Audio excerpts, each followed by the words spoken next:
The alarm started screaming at 0600 station time. Hannah dropped her coffee mug and ran to the nearest view screen in the hydroponics bay. Her heart stopped when she saw what hung in the darkness beyond Way Station Talus. 6 massive warships. Each one was 3 times larger than the station itself. Their hulls were dark red, covered in sharp angles and weapon ports.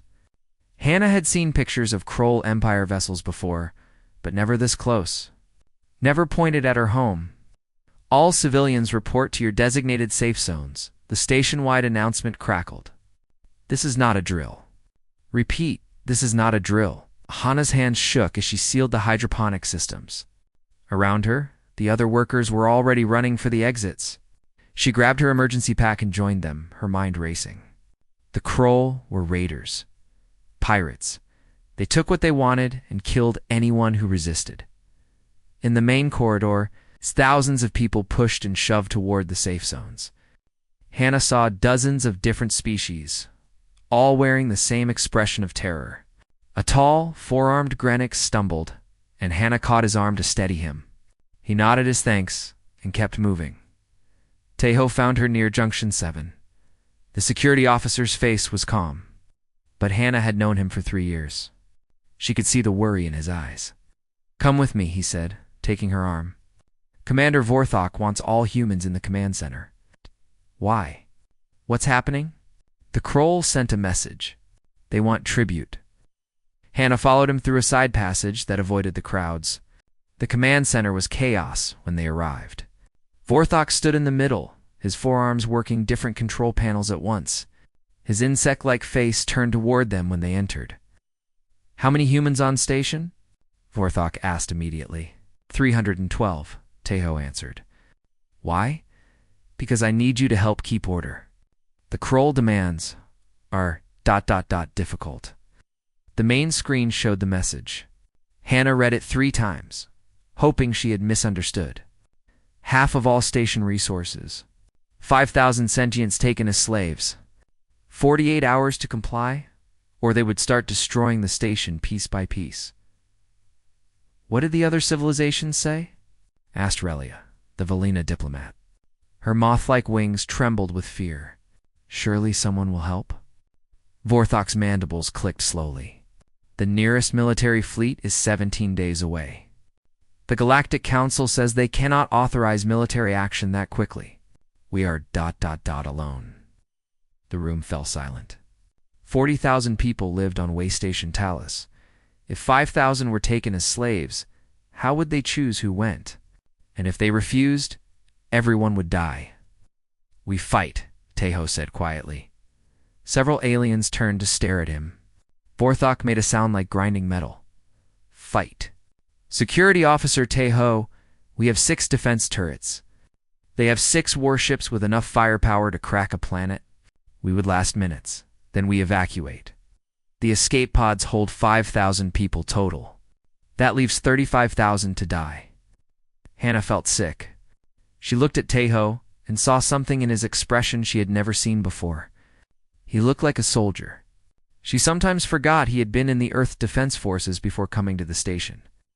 "I need to send a message," Tejo said. "On old military channels. It probably won't help, but I have to try." Vorthok gestured to a communication station. "Do what you must.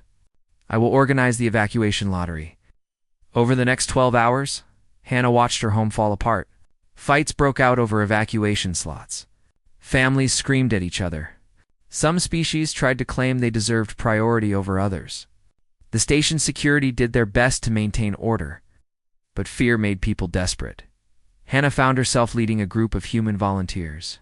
Most were civilians like her, but they followed Tejo's instructions without question. They handed out food, calmed fights, and helped organize the frightened crowds. "Why are you all so calm?" asked a young Valina girl, clinging to her mother. Hannah knelt down to her level. "We're scared too. But being scared doesn't help anyone. So we do what we can." At our 24, the Kroll sent another message. They destroyed a cargo freighter that tried to run. The explosion lit up the view screens like a small sun. 200 people had been on that ship. The message was clear. No one leaves. Hannah found Tejo in the security office at R36. He was staring at a communication screen, waiting for a response that wouldn't come. Any answer? She asked, though she already knew. No. The message would take at least 6 hours to reach the nearest human patrol. Then 6 hours back, and that's if anyone is even listening to those old frequencies. He rubbed his face. I'm sorry, Hannah. I know it was a long shot. She sat next to him. You did what you could. We all did. Did you enter the lottery? Yes. Did you? Tejo shook his head. I'm security. I stay until the end. That's the job. That's stupid, Hannah said, but her voice was gentle. Maybe, but someone has to make sure the evacuation goes smoothly. Might as well be me. They sat in silence for a while. Outside, the Krull warships held their position, waiting like patient predators. At R47, Vorthok made a station-wide announcement. Begin evacuation procedures. Those with lottery numbers 1 through 5,000 report to the pod bays. May whatever gods you believe in have mercy on us all. Hannah hadn't won a lottery slot. She stood with thousands of others in the main observation deck, watching the lucky ones board the pods. Families said goodbye. Children cried. The Krull had given them 1 hour to finish evacuating before they opened fire. Tejo stood beside her, his hand on his weapon. Around them, other humans from the volunteer group gathered, 300 humans in a crowd of 35,000 condemned souls. I'm glad I'm not alone, Hannah whispered. Tejo squeezed her shoulder. Humans stick together. Always have. The escape pods began launching. One by one, they shot away from the station, racing for the edge of the system. The Krull let them go. They didn't need 5,000 slaves badly enough to waste. Ammunition. The last pod launched at hour 40-8 on the view screens. The Krull warships began to move into attack formation. No rescue was coming. They were out of time. The Krull warships hung in space like executioners sharpening their blades. Everyone on Waystation Talus knew what came next. The only question was how long they had before the shooting started. Sujin worked frantically in the medical bay, preparing for casualties she knew she couldn't save. The human doctor had sent her lottery ticket to a Grenix family with 4 children. When Hannah asked her why, Sujin just shrugged. Those kids deserve a chance, she had said. I'm a doctor. I stay with the sick. Now, the medical bay was full of people, too injured or ill to evacuate. Sujin moved between beds, checking vital signs, offering comfort. Most of her patients weren't human. A Velina with a broken wing, a Grenix with a respiratory infection, a small furry creature whose species Hannah didn't recognize. Doctor, the Velina whispered, will it hurt? When the missiles hit? Sujin took the alien's hand. Her voice was steady. I won't let you feel pain. I promise. Hannah helped distribute the last of the medical supplies. She had also given away her lottery slot to a young mother with a baby. Tejo had been angry when he found out, but Hannah couldn't explain it properly. She just knew she couldn't take a seat that a child needed. You humans are either very brave or very stupid, Vorthok said when he learned what the humans had done. Of the 300 humans on the station, 243 had given their lottery slots away. Only the children and elderly had been forced to evacuate. Maybe both, Tejo replied. The station's defense turrets were manned and ready, though everyone knew they were useless. Tejo had organized the remaining security forces into teams. They would try to defend critical systems for as long as possible. It wouldn't matter in the end. But it gave people something to do besides wait to die. Hannah sat with a group of civilians in the observation deck. The Krull warships glowed with power as they charged their weapons. She could see the gun ports opening, like hungry mouths. A small hand tugged on her sleeve. Hannah looked down to see Yuna, an 8-year-old human girl. Her parents had been on a cargo run when the Krull arrived. They were dead now, killed when the Krull destroyed that first fleeing ship. Miss Hannah, Yuna said softly, Are we going to die? Hannah pulled the girl close. I don't know, sweetie, maybe. I'm scared. Me too. But being scared is okay. Brave people are scared all the time. They just don't let it stop them from doing what's right. Yuna nodded against her shoulder. Around them, other humans sat quietly. Some prayed, some held hands, some just stared out at the void. But no one was crying or screaming. They faced death with a calmness that made the other species watch them with something like wonder. A Greenwich engineer named Calver approached Tejo. I must ask, why do humans not panic? Your people gave away safety. You faced death without fear. How? Tejo was quiet for a moment. We are afraid. Every one of us. But humans learned a long time ago that panic doesn't help. We come from a dangerous world. A world that tried to kill us every day. We learned to face fear and keep moving forward. Because that's the only way to survive. Your world must be terrible. It made us strong. Maybe too strong for our own good? In the command center, Vorthok received a message from the Krull flagship. He read it with growing dread. They're giving us one final chance, he announced. They will accept 3,000 slaves instead of 5,000. But they want the humans specifically. The room went silent. All eyes turned to the humans present. Tejo, Hannah, Sujin, and a dozen others. They've heard the rumors about humans, Vorthok continued. About your strength, your endurance, you would be valuable slaves. How many humans are left on station? Relly asked.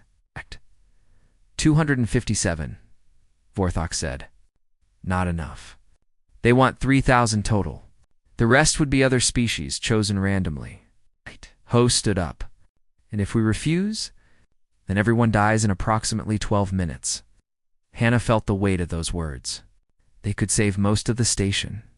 All it would cost was every human being enslaved, plus thousands of others. Or they could refuse, and everyone would die. We should vote, someone said. No. Tejo's voice cut through the murmurs. We're not voting to sell people into slavery. Any people, but if we refuse, everyone dies. Valena shouted. Then we die free, Tejo said simply. Warthok's mandibles clicked in what might have been respect or disbelief. Security officer, I appreciate your principles, but surely practical considerations, no, Hannah interrupted. She stood beside Tejo. He's right. We don't trade lives like that. We won't condemn 3,000 people to slavery just to save ourselves. Round the room, other humans nodded. Even Sujin in the medical bay, when told about the offer, rejected it immediately.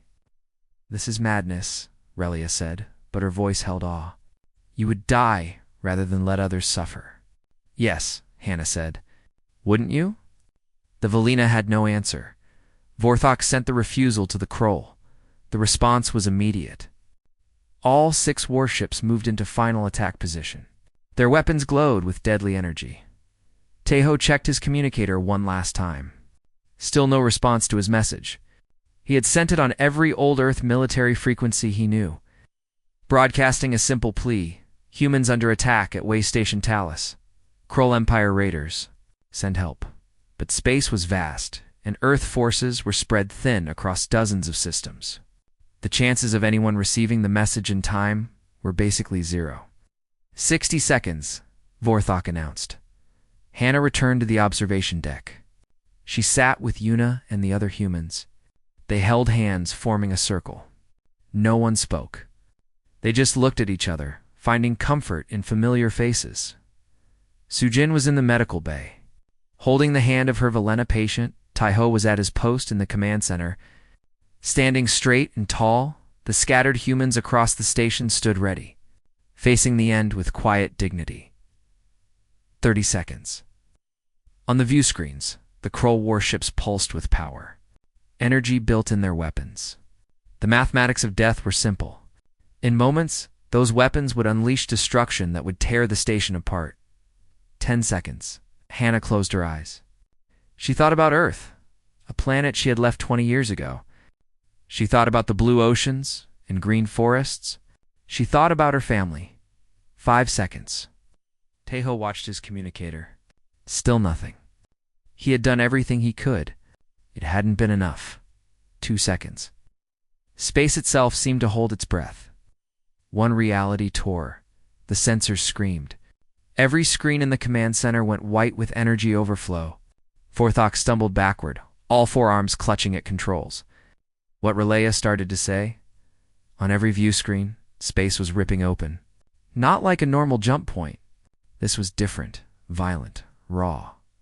A hole in the universe itself, bleeding light and energy. And from that impossible wound in space, something emerged. A ship, not just any ship. A warship. Massive, dark, angular. Its hull was black as the void, covered in weapons and armor plating. Strange symbols marked its side, and beneath them, human letters spelled out a name. TDFS Indomitable. Identify yourself. Vorthok shouted into the communication system. The response came on all frequencies. The voice was calm, professional, and completely human. This is Terran Defense Forces ship Indomitable. Captain Sung Min commanding. You have 60 seconds to withdraw from Way Station Talus. The Krull warships turned toward the newcomer. The TDFS Indomitable hung in space like a knife in the dark. Its black hull absorbed light, making it look like a piece of the void itself had taken shape. Hannah stared at the view screen, unable to believe what she was seeing.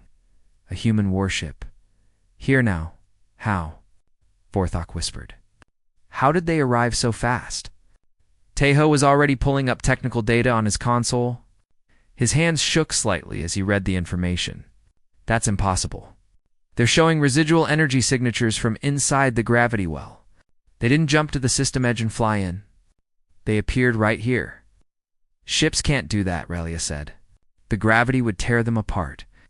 Human ships can, apparently, Tejo said. He was smiling. Actually smiling? On the main screen, the Krull flagship broadcast a response. The alien commander's voice was full of arrogance. Single human vessel. You are outnumbered 6-1. You face the might of the Krull Empire. Withdraw or be destroyed. There was a pause. Then the human captain replied, I don't think you understand your situation. This is your final warning. Withdraw now. The Krull commander laughed. It sounded like metal scraping on metal. Brave words from dead men. Krull battle fleet, destroy the human ship. 5 of the 6 Krull warships turned away from Way Station Talus. They moved into attack formation. Surrounding the Indomitable, each Krull ship was larger than the human vessel. Their weapons ports glowed with power. We're going to kill them, Hannah said. They came all this way just to die. Wait, Tejo said. Just wait. Krull fired first. Dozens of energy beams lanced through space, converging on the human ship. The Indomitable's shields flared bright blue as they absorbed the impact. For a moment, the human ship was hidden behind a wall of energy. When the light faded, the Indomitable was still there. Damaged. Impossible, Vorthok breathed. Those weapons should have overloaded any shield system. The human ship moved. It wasn't like watching other vessels maneuver. Most ships were slow, turning gradually, building up speed over time. The Indomitable moved like a living thing. It rolled, twisted, accelerated so fast that the tracking systems could barely follow. What kind of engines does that thing have? Relia asked. Nobody answered. They were all too busy watching. The Indomitable returned fire. Long railgun barrels extended from its hull. They fired solid projectiles at incredible speeds. No energy beams. No missiles yet. Just chunks of metal moving at a significant fraction of light speed. The first railgun round hit a Krull warship amidships. The shield flickered and died. The second round punched straight through the armor. The third hit the same hole. The Krull ship's power core exploded, tearing the vessel in half. Elapsed time, 4 seconds. By the stars, Vorthok whispered. The Krull fleet panicked. They all fired at once, filling space with enough energy to destroy a small moon. The Indomitable rolled through the barrage like a dancer, its shields only taking glancing hits. Its point defense systems activated. Thousands of small turrets tracking and destroying incoming missiles before they could get close. More railgun rounds fired. Another Krull ship took a hit to its engines. It went dark and began to drift. The human ship launched missiles. Not the simple chemical rockets the Krull used. These were smart weapons, moving in coordinated patterns, dodging enemy fire. working together like a pack of predators. A swarm of 12 missiles converged on a third Krull ship. Half were decoys, drawing fire. The other half punched through the distracted defenses and hit the ship's weapon ports. Explosions rippled across the Krull vessel's hull. Inside the command center, everyone watched in stunned silence. The battle had lasted less than 3 minutes. 3 Krull warships were destroyed or crippled. The Indomitable hadn't taken any serious damage. How are they doing this? Relia asked. The Krull are warriors. They've conquered dozens of systems. They've never fought humans, Tejo said. His voice was quiet but fierce. Not real ones. Not like this. 8 hours earlier, the Indomitable had been on deep patrol near the edge of human space.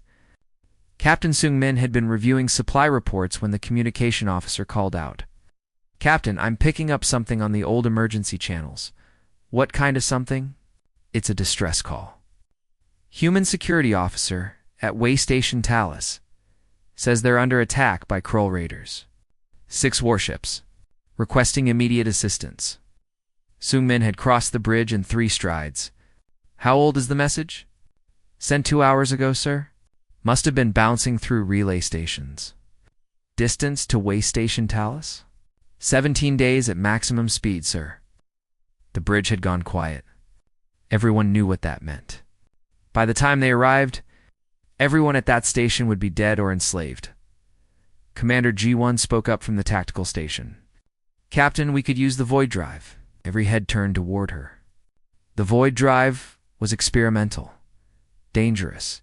It let ships jump through space instantly. But it could only be used inside a system's gravity well. The stresses were enormous. 3 test ships had been destroyed trying to perfect the technology. How many jumps to reach them? Seung-min asked. 1, sir? But the calculations are complex. We'd be jumping blind into an active combat zone. If we appear too close to a planet or star... How long to make the calculations? 6 hours, minimum. Seung-min had looked around at his crew. They were all volunteers. They all knew the risks. Start calculating. Chief Engineer Biora prepped the Void Drive. Everyone else, battle stations. G1 had worked with 3 other officers to plot the jump. The mathematics were brutal. They had to account for the station's orbit, the positions of nearby planets, the gravity wells of local stars. One mistake, and they would emerge inside a planet or get ripped apart by tidal forces. This is insane, Biora had said as she powered up the experimental drive. We could die just from making the jump. 300 humans are about to die if we don't, Seung-min replied. They had jumped with 5 minutes to spare before the Krull deadline. Now, the Indomitable faced the remaining Krull ships. The enemy commander seemed to realize he had made a terrible mistake. His ships tried to retreat, but the human vessel was faster. Mint, target their engines, Seung-min ordered. I want them disabled, not destroyed, sir. Hyun at the weapons station looked confused. We're not murderers, Lieutenant. Give them a chance to surrender, or railgun fire. Precise, controlled bursts. Each shot hit exactly where it was aimed. 2 more Krull ships went dark as their engines were destroyed. That left only the flagship. The Krull commander made a desperate move. He activated his final weapon. On the view screens, Hannah saw something launch from the flagship. It was huge, easily the size of a small ship. What is that? Vorthok asked. Tejo's face went pale. Planetary bombardment missile. Planet Killer class. The missile was heading straight for Way Station Talus. Its engines burned bright as it accelerated. At its current speed, it would hit the station in less than 4 minutes. The explosion would destroy everything and everyone aboard. The Krull flagship began to run, trying to escape while the human ship was distracted. On the Indomitable, Seung-min faced an impossible choice. Chase the Krull flagship and let the station die. Or save the station and let the enemy escape. He made his decision in 2 seconds. Commander G1, take a strike team. Dropships launch in 30 seconds. Your mission is to intercept and disable that missile.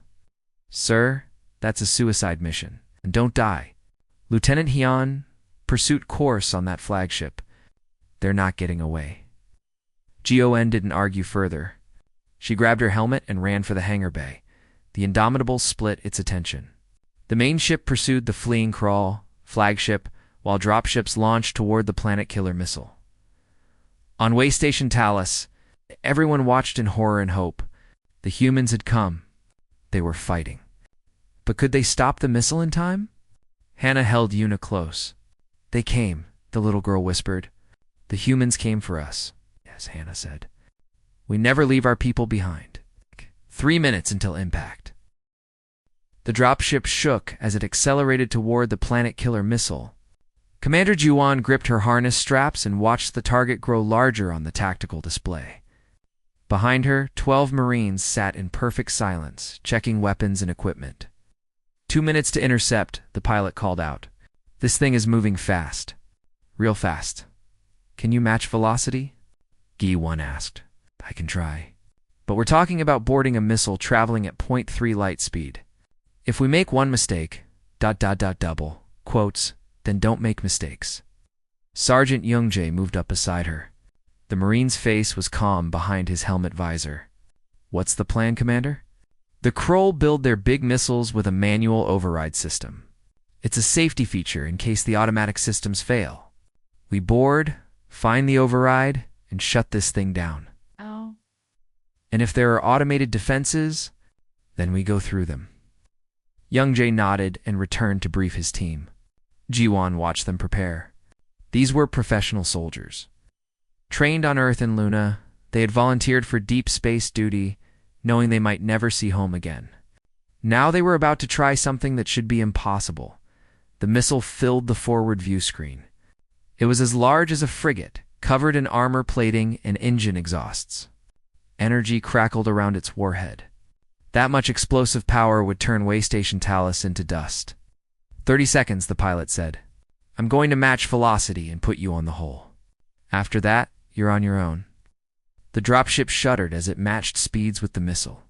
Giwan felt the artificial gravity flicker.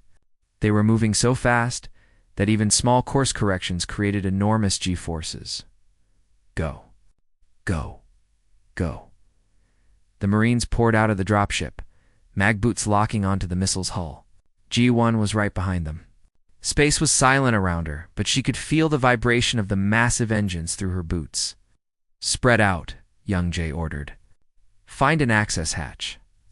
Corporal Meeson was already working, scanning the hull with her equipment. Got one.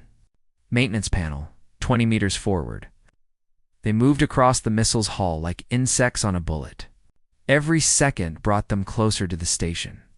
G1 checked her timer. 90 seconds until impact.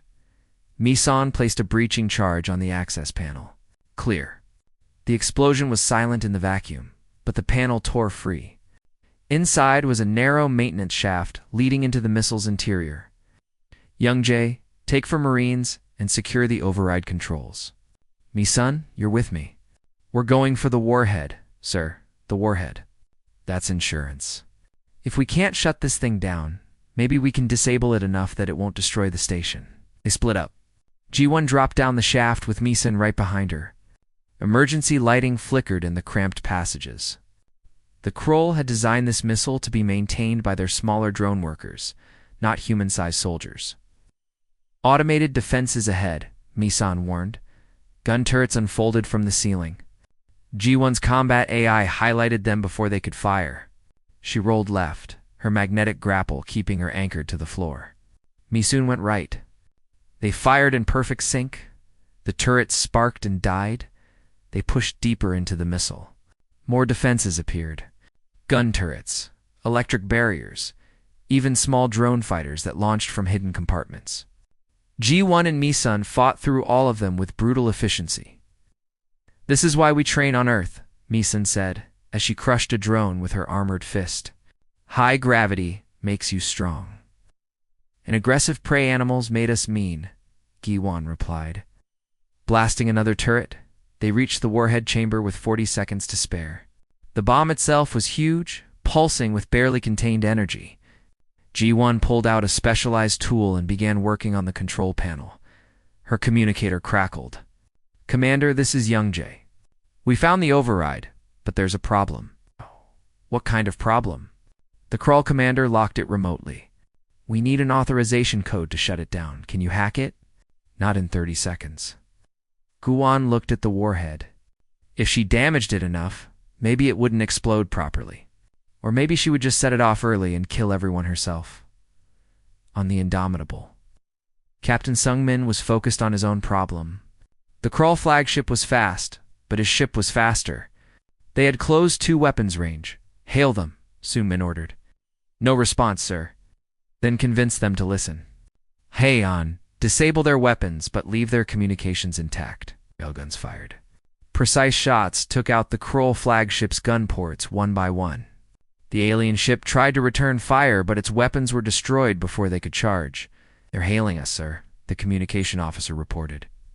On screen, the Kroll commander appeared. His reptilian face was twisted in rage and fear. You dare attack the Kroll Empire? We will. You will surrender, Sungmin interrupted. Your fleet is destroyed. Your missile will be disabled. You have lost. Never. The Kroll do not surrender to lesser species. Then you'll die. Your choice. Sungmin's voice was cold. But I'm offering you a chance to live. Take it. The Kroll commander hesitated. His eyes darted to something off-screen. You would spare us. After we threatened genocide? I'm not like you. I don't kill when I don't have to. But I absolutely will if you force me. On the missile, G1 made a decision. Young-Jae, fall back to the dropship. Meeson and I will handle this. Commander, that's an order, Sergeant. She turned to Meeson. Help me pull these power conduits. If we can drain enough energy from the warhead, it might not explode. They worked frantically, tearing at the missile's internal systems. Sparks flew. Alarms blared. The warhead's energy signature began to drop. 10 seconds, the Kroll commander stared at Sungmin. Around him, his bridge crew looked terrified. They had never encountered an enemy who would show mercy. I accept your terms, the Kroll commander said finally. We surrender. Smart choice. Power down your weapons and prepare to be boarded. 5 seconds. Gi-won and Misun pulled the final power conduit. The warhead went dark. Alarms stopped. The missile's engines began to shut down. Young-Jae's voice came over the communicator. Commander, the override just unlocked.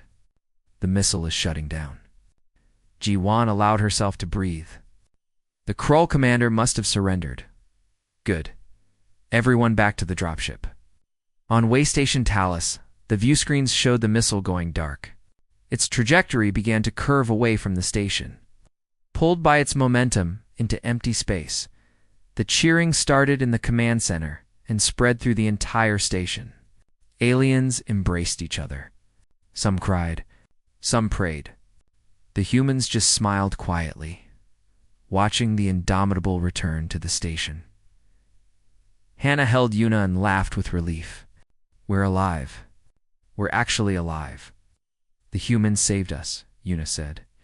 They really came. Taeho stood at his post, tears running down his face.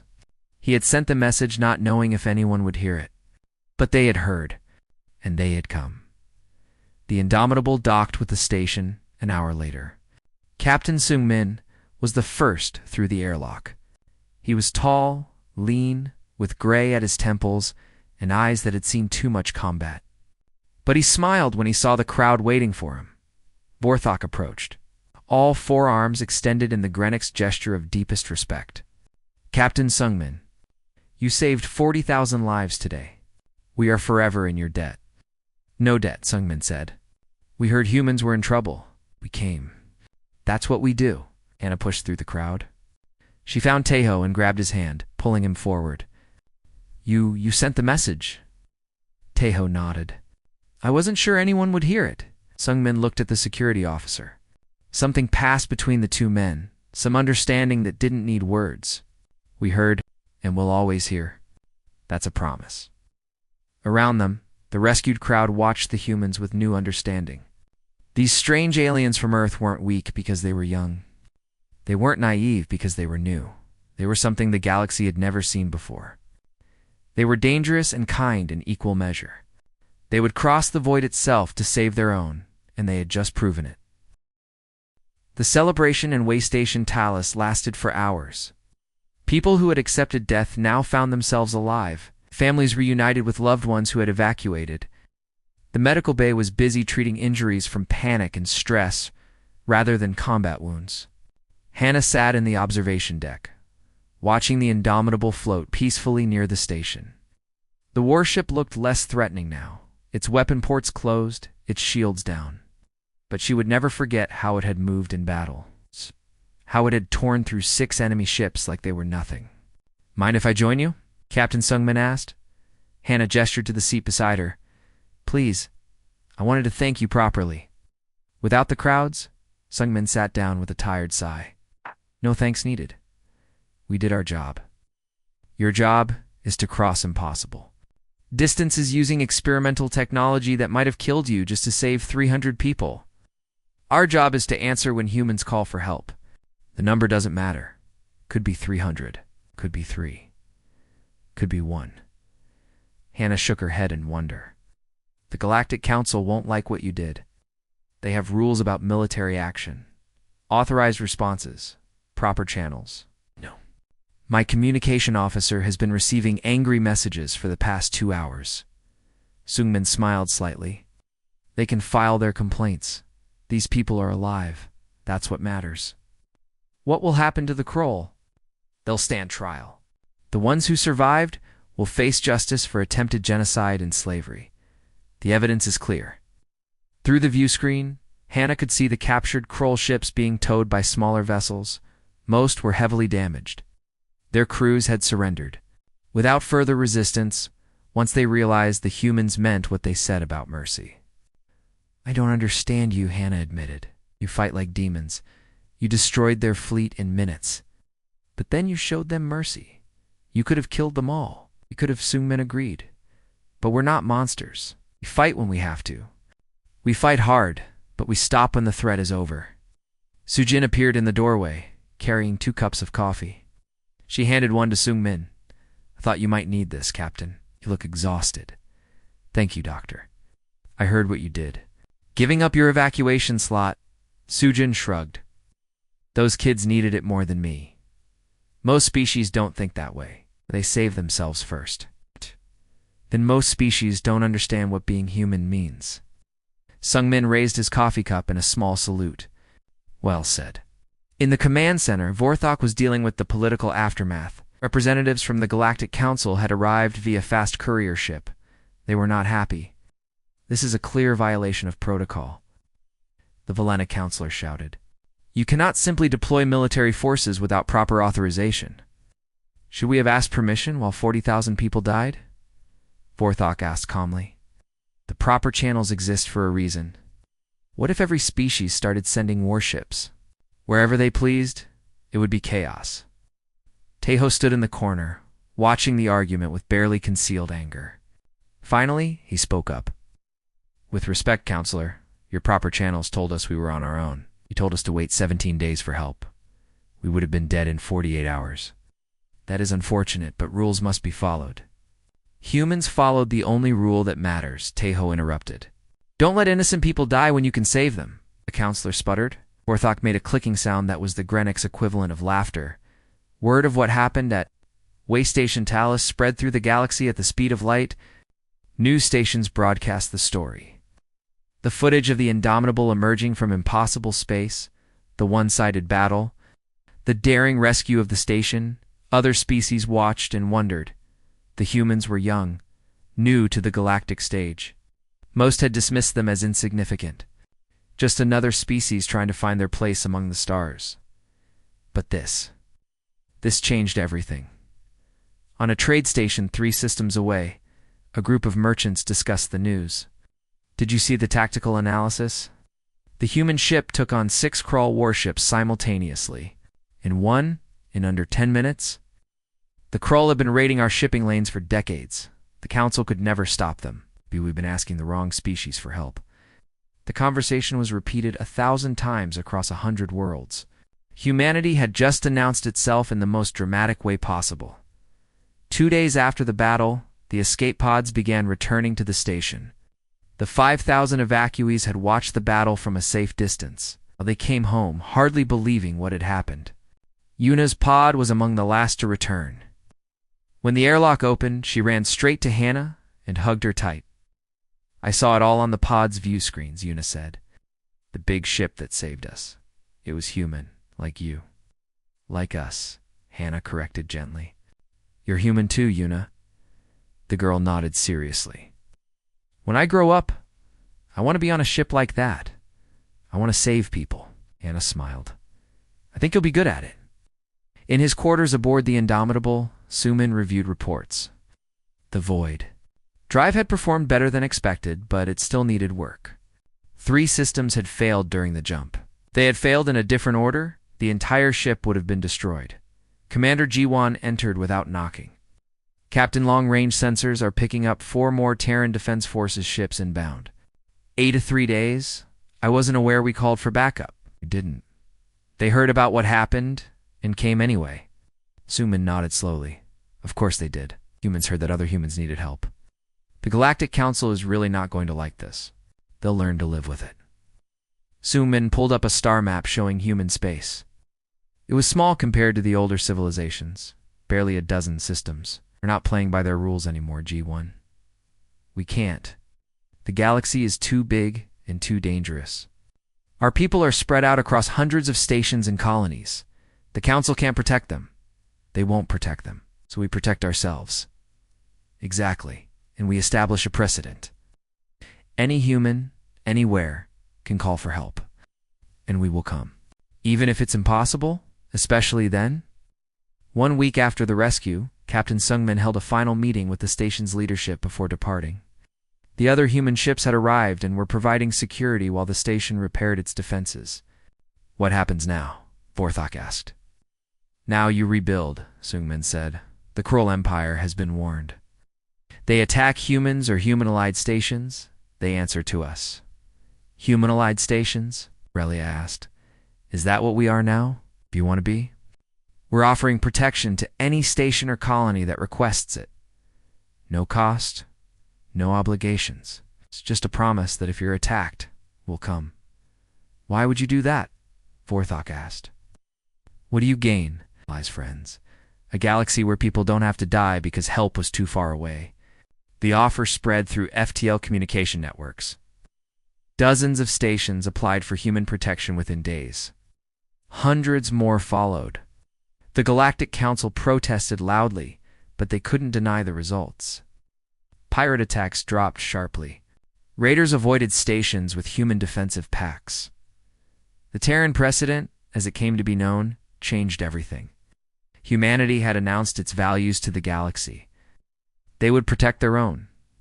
They would honor their commitments. They would show mercy to enemies who surrendered, but absolute ruthlessness to those who threatened innocence. Other species began to understand what Earth was. It's not some peaceful paradise, but a death world where everything was dangerous. Where evolution had created a species that was simultaneously compassionate and terrifying. It could show mercy and deliver violence with equal ease. Hannah stood on the observation deck one last time, watching the Indomitable prepare to depart. Taeho joined her, along with Sujin and young Yuna. "They're leaving," Yuna said sadly. "They have to," Hannah replied. "Other people might need them. But they'll come back if we need them, right?" "Yes." "They'll always come back." The Indomitable's engines flared to life. The massive warship began to move away from the station, graceful despite its size. On its hull, the name gleamed in the starlight. In the command center, Vorthok watched the human ship depart. Rella stood beside him. "The galaxy will never be the same," the Velena said quietly. "No," Vorthok agreed. "The humans have shown us something we forgot. That honor and strength can exist together. That mercy is not weakness. The Council fears them. The Council fears change. But change is here, whether they accept it or not." On board the Indomitable, Songmin sat in his command chair and watched Waystation Talus shrink in the view screens.